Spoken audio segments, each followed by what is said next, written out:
कुमारी मधुरा भालचंद्र फरडे, इयत्ता 6वी, जिल्हा परिषद शाळा फरडेपाडा या शाळेतील ही विद्यार्थिनी यश म्हणजे नेमके काय या विषयावर भाष्य करीत आहे। यश म्हणजे नेमके काय? रोजचा दिवस आपल्या पुढे नवीन आव्हाने घेऊन येतो। ती आव्हाने पेलण्याचे सामर्थ्य अंगी बाळगायचे असेल तर स्वतःला घडवले पाहिजे। स्वतःला घडवायचे ते कशासाठी? तर जीवनात यशस्वी होण्यासाठी। काही जण कमावलेल्या अफाट पैशाला यश मानतात, पण यश म्हणजे पैसा नव्हे, ती फार तर यशाची पावती असू शकते। तुम्हाला खूप प्रसिद्धी मिळाली म्हणजे तुम्ही यशस्वी झालात असे मुळीच नाही।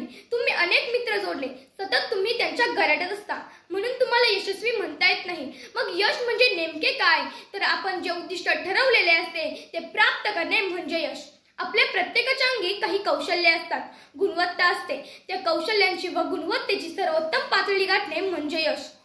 यश मिळवणे जितके महत्त्वाचे असते त्यापेक्षा मिळवलेले यश टिकवणे अधिक महत्त्वाचे असते। स्वकष्टाने निर्माण केलेले स्थान टिकवण्यासाठी आपल्याला रोज नवे शिकावे लागते। हे शिकत असताना चुका होणे काहीच गैर नाही, पण एकदा केलेली चूक पुन्हा करणं मात्र आपल्या प्रगतीतील धोंड आहे।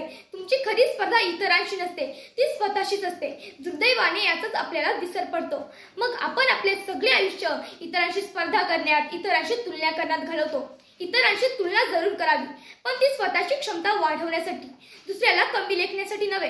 काल तुम्ही जे काही केले त्यापेक्षा आज तुम्ही निश्चित काहीतरी चांगले, वेगळे व उत्तम करू शकता। मग यश म्हणजे काय? तर जसा विचार तसा दृष्टिकोन। वाव।